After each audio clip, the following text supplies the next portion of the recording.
1 Samuel capítulo 13, versículo de número 19. Em toda a terra de Israel não se achava nenhum ferreiro, porque os filisteus tinham dito: para que os hebreus não façam espadas nem lança. Pelo que todo Israel tinha que descer aos filisteus, a fim de amolar cada um a sua relha, ou arados, ou rastelos, a sua enxada e o seu machado e a sua foice. O custo era de 2/3 de siclo pelas relhas inchadas, e 1/3 de siclo para afiar machados e aguilhões. Assim, no dia da peleja não se achou espada nem lança na mão de todo o povo que estava com Saul e com Jonatas. Só Saul e seu filho Jonatas as tinham. Ora, uma guarnição dos filisteus tinha saído para o desfiladeiro de Micmas. Só até aqui. Pai de amor, nessa noite nós glorificamos ao Senhor, te damos a honra por tudo aquilo que já foi ministrado através dos levitas, dos adoradores que o Senhor tem mantido, Senhor, na integridade do teu poder e da tua graça, para ministrarem ao Senhor cânticos espirituais, louvores e adoração ao teu nome. Já entregamos ao Senhor as nossas ofertas, já entregamos ao Senhor a nossa súplica e o nosso clamor. Pedimos ao Senhor que neste momento, Pai, através da tua infinita presciência e graça, o Senhor venha ministrar o nosso espírito, renovar as nossas forças, alinhar o nosso coração ao coração do teu Espírito. Dá direção, Senhor, porque eu não sei como entrou aqui nesta noite este meu irmão e esta minha irmã. Não sei a luta que cada um tem passado, mas o Senhor sabe daquilo que precisamos e necessitamos nesta noite para sermos edificados no Senhor e darmos a Ti a honra e a glória que lhe é devida. Assim nós oramos e já Te agradecemos, em nome de Jesus. Amém. Pelo menos duas coisas são essenciais para que um exército seja bem-aventurado nas suas estratégias, para que ele tenha vitória diante de uma guerra. A primeira coisa que um exército precisa ter é um plano de ataque. Quando um exército consegue montar um plano de ataque, ele já ganha pelo menos 50% da guerra. E a segunda coisa é se munir de armas e munições, soldados bem treinados, profeta Jonas, para que ele possa conseguir juntar o seu plano de estratégia juntamente com o seu esquadrão, para que dessa maneira ele consiga ter êxito diante da batalha que ele irá realizar.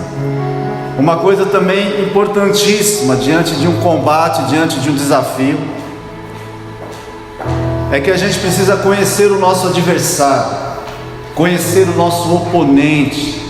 É importante, quando a gente vai partir para uma batalha e árdua, a gente descobrir a força do nosso adversário, a gente saber o ponto fraco do nosso adversário, porque uma vez que a gente descobre a fraqueza daquele que nos cerca, a gente consegue atacar justamente no ponto que ele é vulnerável, fazendo com que ele caia, como Golias caiu naquele dia diante de Davi. Davi, ele tinha nas suas mãos 5 pedras de um afundo. Ele negou a armadura de Saul, ele negou lanças, escudos, espadas e tudo mais que lhe foi ofertado. Mas Deus deu a ele a sabedoria para que ele pudesse ter o discernimento de alcançar a fraqueza do gigante. E a fraqueza do gigante estava justamente na sua fronte, no espaço da sua armadura, no espaço do seu capacete. Então, quando a pedra foi lançada, inevitavelmente o gigante caiu aquele dia. Por quê? Porque foi unido um plano de guerra, um plano estratégico, este vindo da eternidade, com a força de um guerreiro que não lutou nas suas armas, mas lutou de acordo com as armas que Deus estava lhe dando naquele dia. O poder bélico de um exército indica o seu poder de destruição, ao passo que a contingência dos seus soldados vai fazer com que seja revelado o poder da sua força. Quando a gente olha 1 Samuel capítulo 13, a gente vê que Saul não se preocupa com isso. O que Saul apenas desejava era ter conquistas, era ter vitórias, mas ele não atentava para o que era fundamental para que isso acontecesse, equipar o seu povo, deixar o seu povo preparado, capacitado para a batalha, Joyce. Porque se o povo não está habilitado para a batalha, não tem as armas corretas para a batalha, como é que se vai para a batalha? Então o texto diz que não havia um ferreiro, um amolador, para poder amolar as espadas. Não é que o povo não tinha espada, o povo não tinha como amolar as espadas, como amolar a ponta das lanças.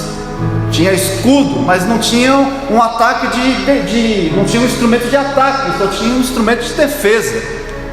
Tinha um escudo nas mãos, mas não tinha como atacar o adversário. Então ia chegar um momento da guerra que, de tanto recuar por causa do ataque, o povo ia ficar sem condição de reação, sem poder de reação. Então ia só se defender, nunca ia conseguir contra-atacar. Então os únicos que tinham espadas afiadas era o rei e o príncipe. O William ministrou aqui sobre Hebreus capítulo 4, versículo 12, a espada de dois gumes. Pastor, o que é uma espada de dois gumes? É uma espada que corta para os dois lados. É uma espada que corta na vida de quem acredita na palavra de Deus, e também corta na vida de quem não acredita na palavra de Deus. Essa é a palavra do Senhor. É o que João vê no livro do Apocalipse capítulo 1. Da sua boca saía uma espada afiada. É aquilo que Paulo narra em Efésios capítulo 6. A espada do Espírito. É o poder da palavra do nosso Deus. Paulo, quando escreve a sua carta à igreja de Coríntios, capítulo 9, versículo 7, ele diz: quem jamais vai à guerra à sua própria custa? Ele está fazendo uma pergunta, ele está defendendo ali o seu direito de poder ter recursos para fazer a obra missionária. Então ele diz: um soldado, ele jamais vai à guerra sem que alguém esteja bancando ele, sem que alguém esteja investindo na vida desse soldado, né? Então as forças militares estão por trás, dando a esse soldado a condição para que ele possa ir à guerra, está mantendo ele no campo de batalha. Então Paulo diz: ninguém vai à guerra à sua própria custa, ninguém se alista e vai à guerra por vontade própria, sem que primeiro ele esteja capacitado e preparado para aquilo, habilitado para ir para esse comando. Eu estava lendo hoje de forma muito rasa a hierarquia do exército brasileiro. Eu achei interessante as divisões, né, que vão sendo colocadas. O homem ali, ele como jovem, ele começa como um taifeiro, depois ele vai se tornar um cabo, um sargento, um subtenente, um aspirante, segundo e primeiro tenente, um capitão, um major, um tenente-coronel, um coronel, um general e depois um marechal. Olha, irmãos, olha a hierarquia que vem lá de cima. Então você imagina, para um soldado raso aí, Tiago, que começa ali como um cabo, até ele chegar a ser um marechal, basicamente é a história da vida dele, até Jonas, é a trajetória da vida dele todinha, para ele conseguir o número de graduações, de divisas e as patentes necessárias para chegar a ser um marechal. Então vai demorar o que aí? Tempo de preparo, tempo de guerra, tempo de combate, é uma série de coisas até ele conseguir alcançar aquilo pelo qual ele deseja viver, né? Eu queria que você abrisse comigo a sua Bíblia lá em 2 Timóteo, capítulo de número 2, onde o apóstolo Paulo vai falar sobre o bom soldado de Cristo.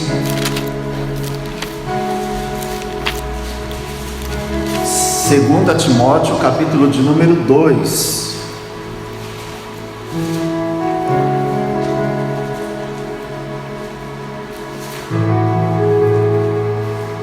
Você achou aí? 2 Timóteo capítulo 2, versículo 1 diz assim: tu, pois, meu filho, fortifica-te na graça que há em Cristo Jesus, e o que de mim, através de muitas testemunhas ouviste, confia-o a homens fiéis, que sejam idôneos para também ensinarem os outros. Sofre, pois, comigo as aflições como bom soldado de Cristo Jesus. Diga assim comigo: bom soldado de Cristo Jesus. Versículo 4: nenhum soldado em serviço se embaraça com o negócio desta vida, a fim de agradar, está escrito aí na sua Bíblia, aquele que o alistou para a guerra. Igualmente o atleta não é coroado se não lutar de forma legítima. Quem aqui tem consciência de que vive uma guerra espiritual? Irmãos, por incrível que pareça, tem pessoas que elas acreditam que não, que pelo fato de Jesus já ter vencido o diabo, já está tudo resolvido. A gente só vive os dias esperando a volta dele, que a gente não precisa fazer mais nada, porque Jesus já fez tudo. Paulo ele está dizendo assim: a gente, para agradar aquele que nos alistou para uma guerra, a gente precisa não se embaraçar com os negócios desta vida. Olha, não se embaraçar não significa não se envolver, que a gente precisa se envolver por conta do nosso lado humano, físico, que precisamos honrar os nossos compromissos. A questão do embaraço é quando a gente vai além do envolvimento e a gente inverte as prioridades daquilo pelo qual é fundamental para a nossa própria sobrevivência. Sendo soldados de Cristo, precisamos receber dele o quê? Condição para ir à guerra. Ninguém vai à guerra à sua própria custa. Então, uma vez que ele nos chama, ele está nos dando o quê? Precisa nos dar o quê? Ferramentas para essa guerra. Precisa nos habilitar para essa guerra, nos preparar para esta guerra. Então, quando a gente passa a conhecer o Senhor desta guerra, a gente compreende o que Ele está dizendo e o que Ele está nos ensinando. Ainda em 2 Timóteo capítulo 3, versículo 10, diz assim: tu, porém, tens seguido de perto o meu ensino, o meu procedimento, a minha intenção, a minha fé, a minha longanimidade, o meu amor, a minha perseverança, as minhas perseguições, aflições, quais me aconteceram em Antioquia, Icônio e Listra. Quantas perseguições sofri, e o Senhor de todas me livrou. Versículo 12: e na verdade, todos os que desejam viver piamente em Cristo Jesus padecerão perseguições, mas os homens maus e enganadores irão de mal a pior, enganando e sendo enganados. Tu, porém, permanece naquilo que aprendeste e de que foste inteirado, sabendo de quem o tens aprendido, e que desde a infância sabe as sagradas letras, que podem fazer-te sábio para a salvação, pela fé que há em Cristo Jesus. E o versículo 16 conclui dizendo que toda a Escritura é divinamente inspirada e proveitosa para ensinar, repreender, corrigir, instruir em justiça, a fim de que o homem de Deus seja perfeito e perfeitamente preparado para toda boa obra. Glória a Deus. Irmãos, nos dias do apóstolo Paulo, da igreja primitiva, não havia o Novo Testamento, apenas a primeira aliança. Então tudo era feito de...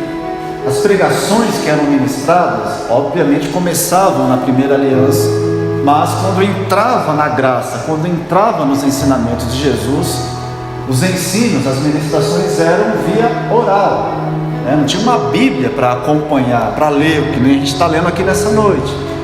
Então Paulo estava dizendo a Timóteo: o que de mim, através de muitas testemunhas ouviste, confia a homens fiéis. Então eram os ensinamentos de Paulo que eram declarados à igreja, às pessoas, e um ia ensinando para o outro, contando para o outro.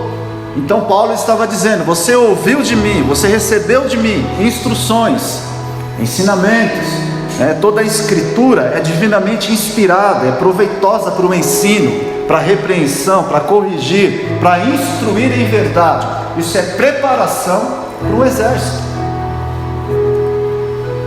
O que Paulo estava ensinando a Timóteo era: para você se tornar um bom soldado de Cristo, você precisa conhecer as Escrituras, você precisa conhecer o plano deste general de guerra. Por quê? Porque nós lutamos com um guerreiro milenar, que durante muitos anos teve tempo de estudar o ser humano, teve muito tempo para ficar observando. Antes do diabo tentar Adão e Eva, irmãos, acredite você, ele ficou durante muitos anos observando a maneira como ele iria conseguir derrubar a criação de Deus.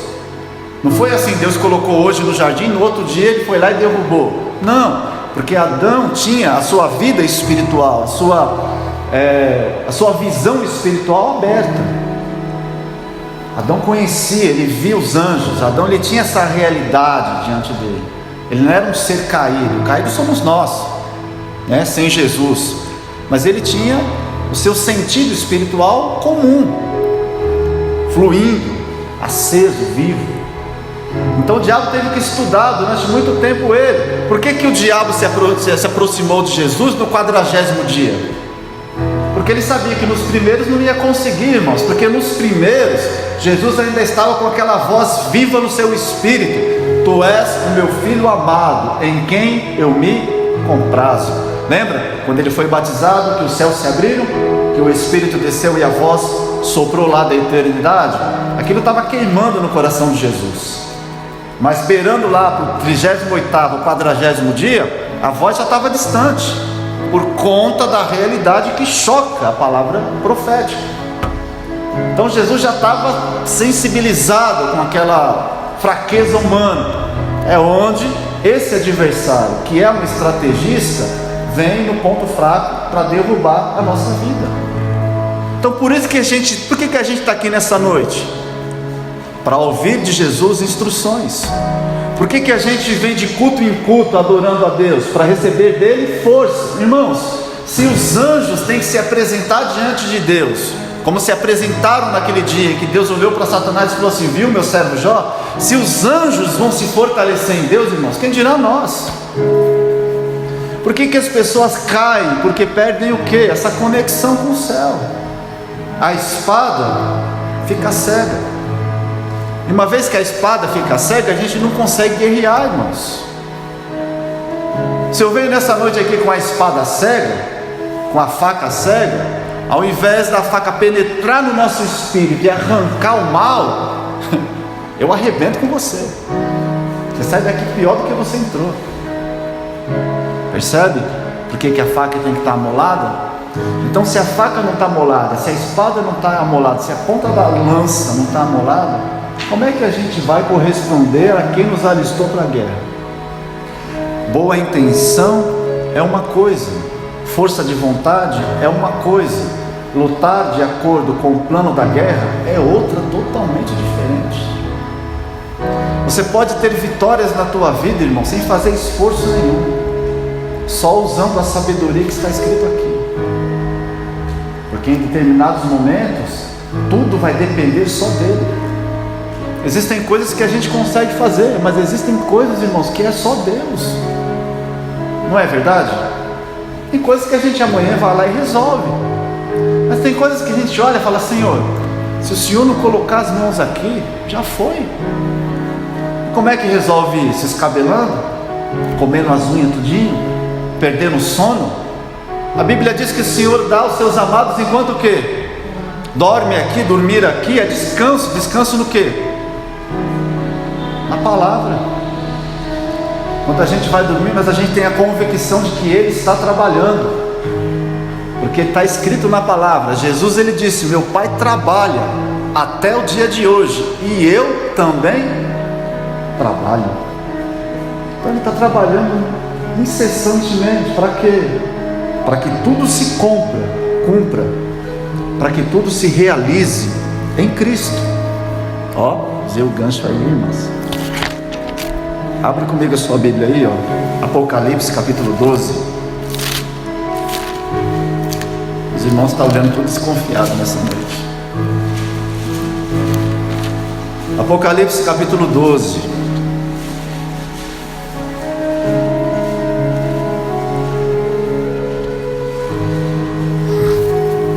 Versículo 17, está escrito o que?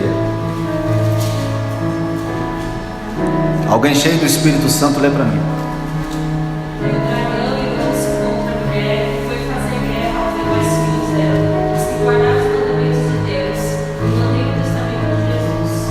dragão foi fazer guerra contra quem? Contra quem guarda os mandamentos de Deus e o testemunho de...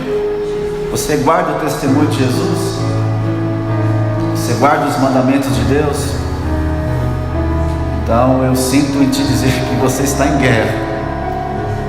Nós estamos em guerra, porque o diabo vem fazer guerra, não contra aqui, não sobre aqueles que já estão em suas mãos. Não.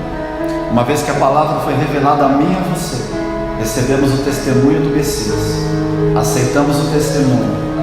Lá das regiões celestiais ele olha e ele percebe que essa luz do Evangelho iluminou a nossa escuridão.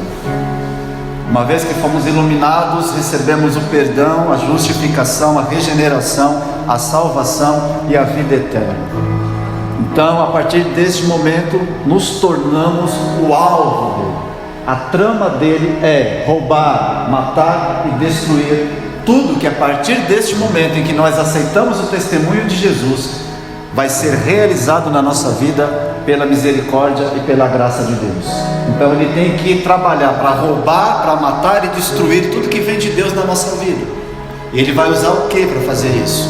Todas as distrações que ele puder fazer, todas as confusões, todos os conflitos, todos os problemas, todas as dívidas, todas as adversidades, tudo que envolve o mundo, tudo que está no regime do mundo dele, porque ele é o Deus deste século, tudo que está dentro do sistema de Satanás, do anticristo, ele vai usar para tirar a nossa paz, para nos tirar do propósito, para roubar de nós a palavra viva que vem da eternidade, para deixar a gente confuso, perdido, desorientado, com a espada cega, sem escudo na mão e completamente rendido para se tornar uma vítima dele.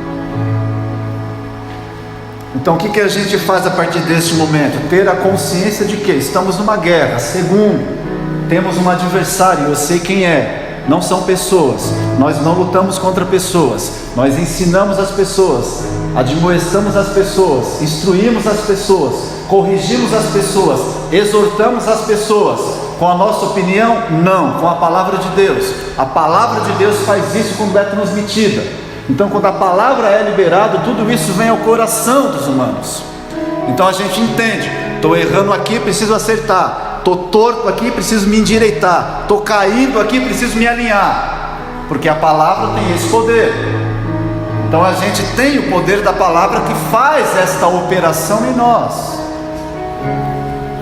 conscientes de que existe um adversário desejoso em tragar todos os planos de Deus, e todos são todos, desde uma mínima coisa que você imagina viver e conquistar e realizar, um pequeno sonho, uma pequena coisinha, desde isso um grande objetivo, ele vai trabalhar de forma violenta para destruir isso na nossa vida, para destruir, para arrebentar com a gente, para que a gente jamais abra a nossa boca para glorificar esse Deus que nós servimos, esse Deus que nos alistou para essa guerra.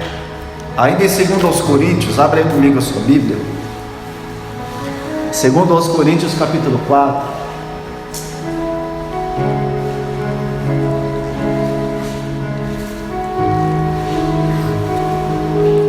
Segundo aos Coríntios capítulo 4.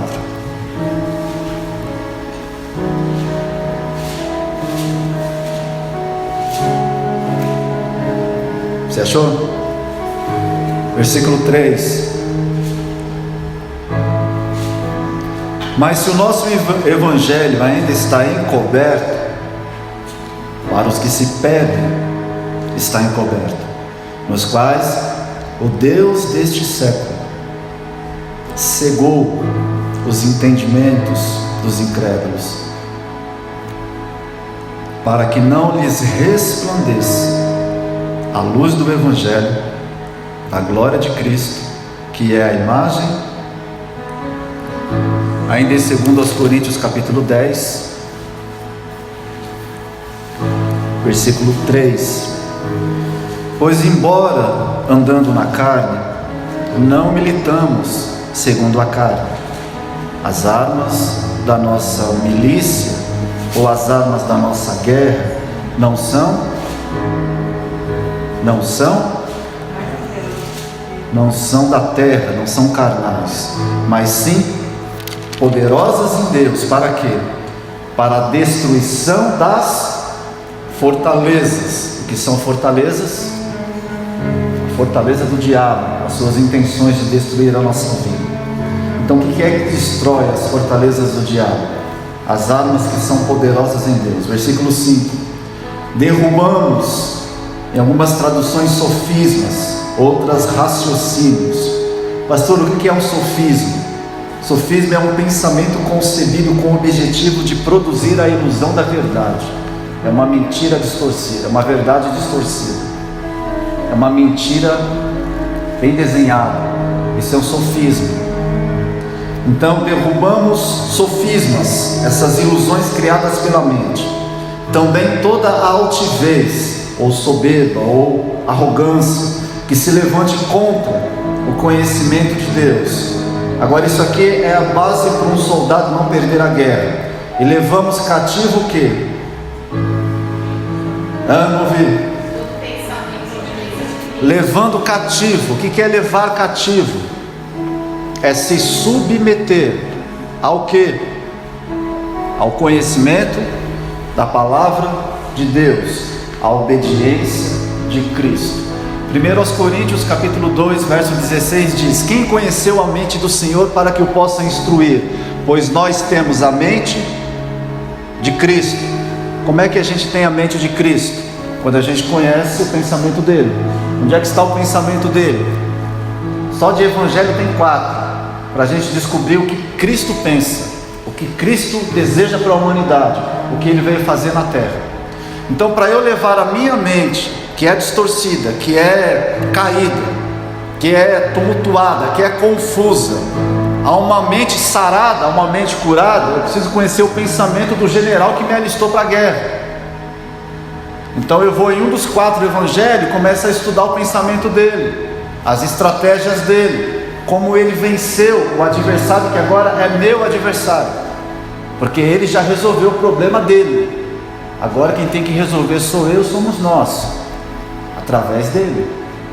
Então eu descubro o pensamento dele, e quando eu descubro esse pensamento, o que eu faço? Eu levo a minha mente, o meu pensamento cativo, submisso ao que ele está dizendo. Ou seja, eu penso uma coisa e tenho uma opinião a respeito de algo, mas a partir do momento que a opinião dele, o pensamento dele, a visão dele, a estratégia dele é diferente da minha, eu tenho que anular a minha e me submeter a dele.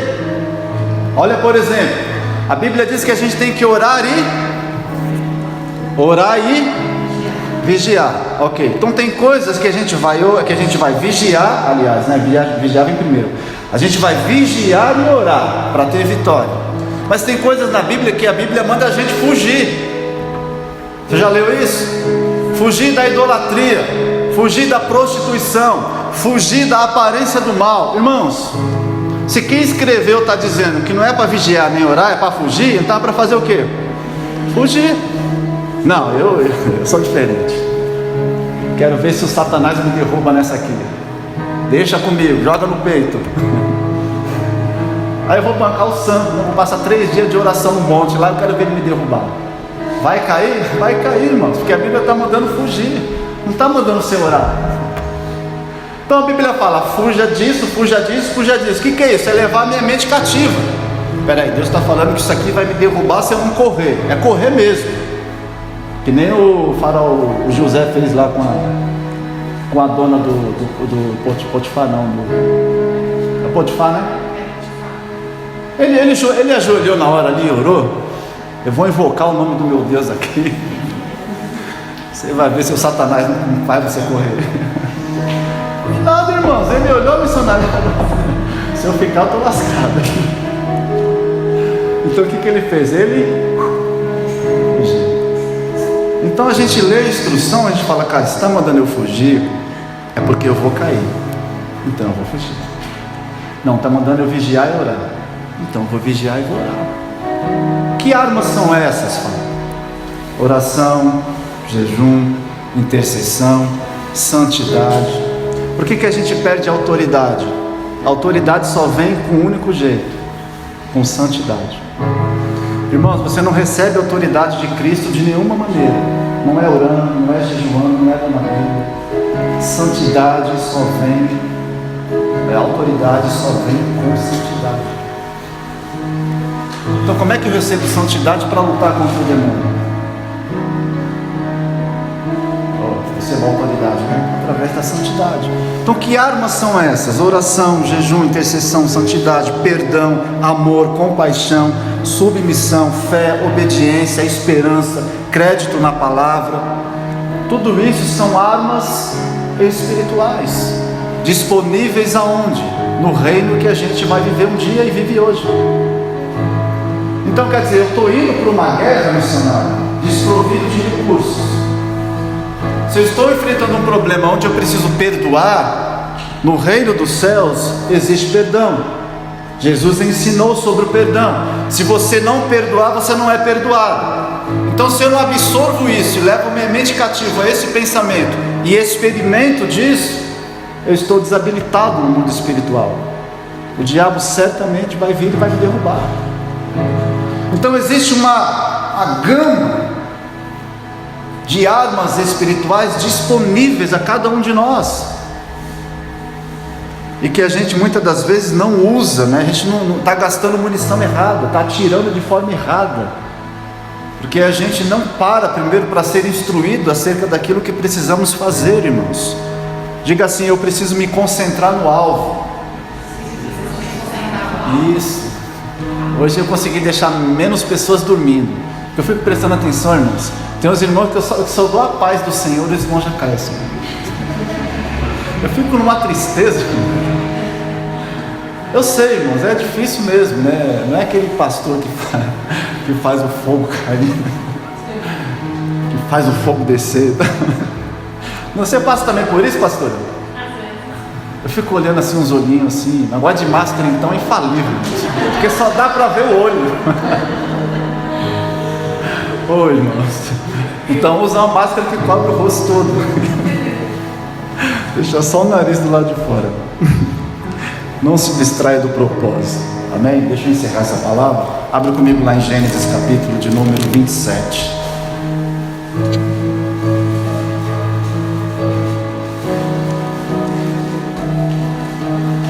Gênesis capítulo 27.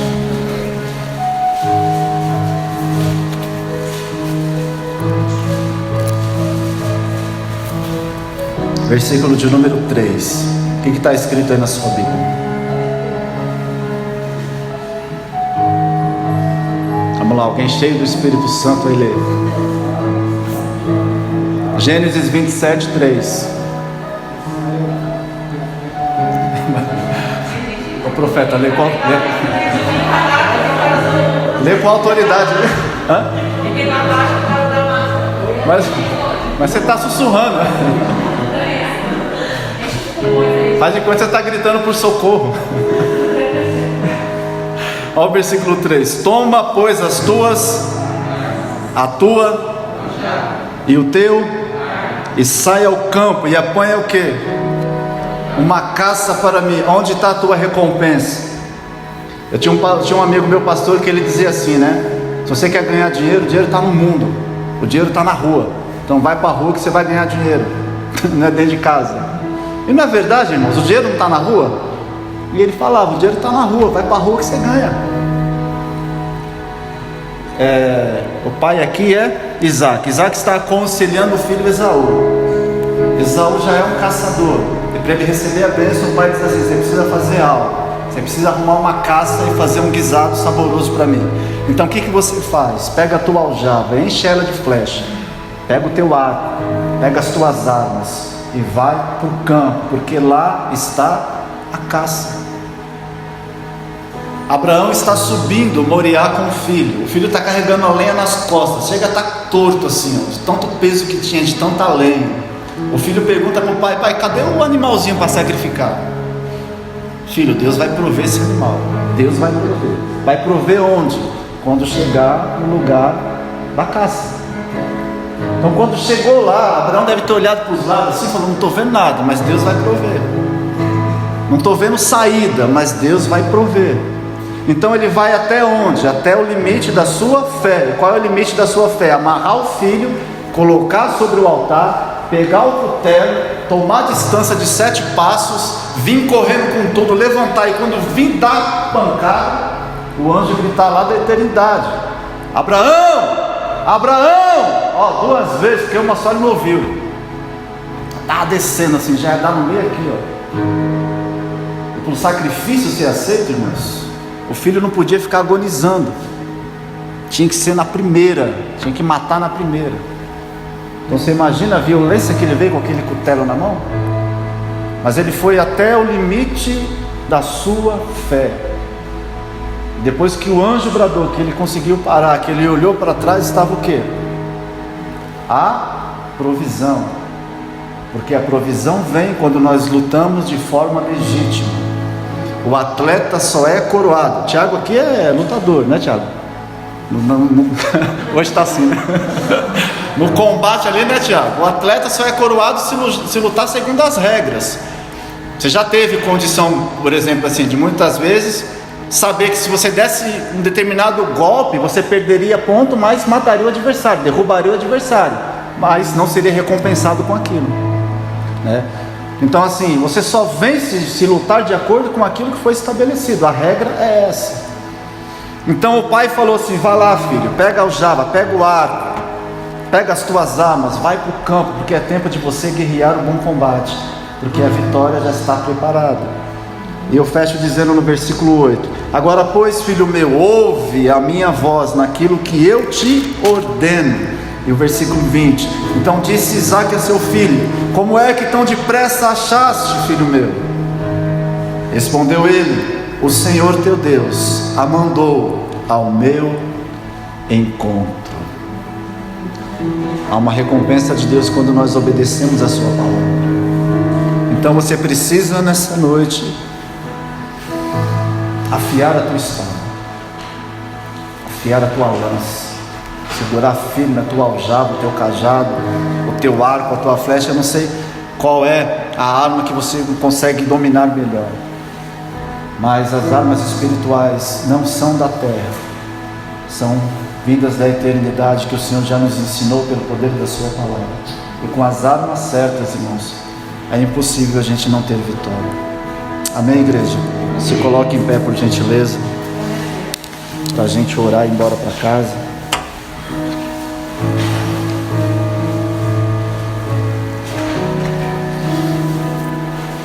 Pai de amor, nesta noite, Senhor, nós oramos a Ti. Nós aprendemos que as armas do nosso combate não são armas físicas, Pai, são armas espirituais. Então, se nós usarmos estas armas, é certo que nós obteremos a vitória, Senhor. Por isso, Deus, nessa noite, aquilo que nos falta, nós pedimos ao Senhor que o Senhor nos preencha, para que possamos, Pai, carregar a nossa aljava das armas espirituais, segurarmos firmes, Senhor, o nosso arco, porque nós sabemos que existe um adversário cruel, que não tem misericórdia, Senhor, e que o plano dele é roubar, é matar e destruir, é tirar, Senhor, o óleo sobre a nossa cabeça, para que a nossa cabeça se torne estéril. Mas nessa noite nós oramos, Pai, e pedimos ao Senhor que pelo poder do Espírito Santo, a gente venha se resguardar em Cristo, a gente venha levar a nossa mente submissa à palavra de Deus, porque a palavra de Deus é divinamente inspirada para ensinar, para instruir, para libertar, para corrigir, para, Senhor, exortar, para trazer a manifestação do Teu poder. Pai, quando nós andamos de acordo com aquilo que foi estabelecido pela Tua palavra, nós recebemos do Senhor a graça sobre a graça, nós recebemos do Senhor munição, guarnição, para que a gente possa ir neste combate. Senhor, nós vamos iniciar, Pai, o segundo semestre do ano de 2020, e nós sabemos que esse primeiro semestre nós fomos apenas atacados, Pai. Nós apenas fomos atacados, nós não conseguimos avançar, nós não conseguimos lutar de igual modo com o nosso adversário, usando as armas espirituais. Mas nós pedimos ao Senhor, Pai, que nos alistou para esta guerra, para que a gente possa, Senhor, sermos bons soldados de Cristo. Por isso nessa noite, Senhor, afia a nossa espada, afia, Senhor, a nossa lança. Meu Deus, faz com que a gente venha embraçar o nosso escudo, Senhor. Faz com que a gente venha colocar o capacete da salvação, para que as setas do adversário não minem, Senhor, a nossa fé, não destruam o nosso pensamento, que está, Senhor, em concordância com a Tua palavra. Ah, Jesus, que a gente venha aprender, Senhor, assim como Jesus, que teve o mesmo sentimento de ser submisso à Tua vontade, Senhor, ao Teu comando, que nós também venhamos a ouvir a direção do Espírito Santo, entender o tempo e o propósito, Senhor, a maneira e o jeito que o Senhor está nos conduzindo neste campo de batalha, para que a gente não seja alvejado na linha de frente, mas que a gente possa, Senhor, estarmos estruturados, Pai, estruturados como soldados combatentes do Senhor. Ah, Jesus, nos coloca novamente em pé, Senhor. Nos coloca novamente, Senhor, em pé na presença do Senhor. Você que é levita do Senhor, entenda isso. O teu louvor, a tua adoração, ela tem poder de guerra extraordinário. Quando você está adorando, quando você está louvando, quando você está entoando cânticos espirituais na presença do Senhor, não há adversário que fique, irmãos, diante de você. Por quê? Porque o diabo não suporta uma adoração sincera, verdadeira, que sobe como incenso agradável nos ouvidos do Senhor, as suas santas narinas. E muitas das vezes a gente está usando o poder da nossa voz, irmãos, para amaldiçoar pessoas, para falar mal de pessoas, para condenar pessoas. Nós não lutamos contra pessoas, nós lutamos contra o diabo.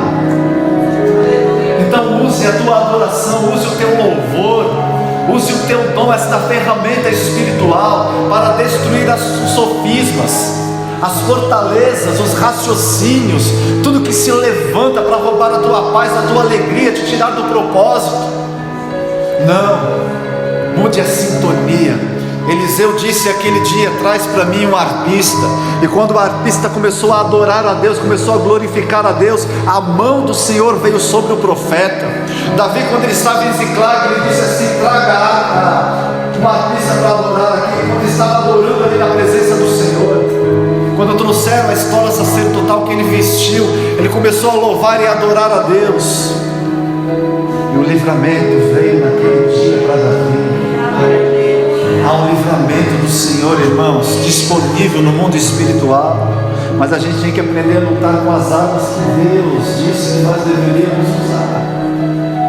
Não é na força do teu braço. A gente pode até tentar, tentou uma vez, tentei, conseguiu? Não. Então, se na força do meu braço eu não conseguir, eu vou usar as armas espirituais. Eu vou usar aquilo que está disponível para mim, porque afinal de contas eu já estou em guerra. O diabo não vai recuar, o diabo não vai me deixar em paz porque eu deixei de usar alguma coisa. Não, irmãos, é aí que ele vem para cima para arrebentar mesmo. Então, se a gente já está em guerra, vamos fazer guerra. Se você já está envolto numa guerra, vamos para cima dessa guerra. Vamos brigar de igual, não é verdade? Humanamente falando, a gente não pode, mas em Cristo, Ele é o nosso general de guerra. E o general de guerra está nosso. Aquele ídolo lá, o general. Nosso general Cristo. Sabe cantar? Sabe, né? Sabe, deixa quieto. Mas o nosso general é Cristo, irmão. Você consegue crer nisso? Amém, irmãos? Amém, amém. Que o Senhor te abençoe, que o Senhor te guarde, que as ricas consolações do Espírito do Senhor seja sobre a tua vida, a tua casa e a tua família. Eu te abençoo nessa noite, em nome do Pai, do Filho e do Espírito Santo de Deus. Amém? Deus te abençoe. Excelente semana. Em nome de Jesus.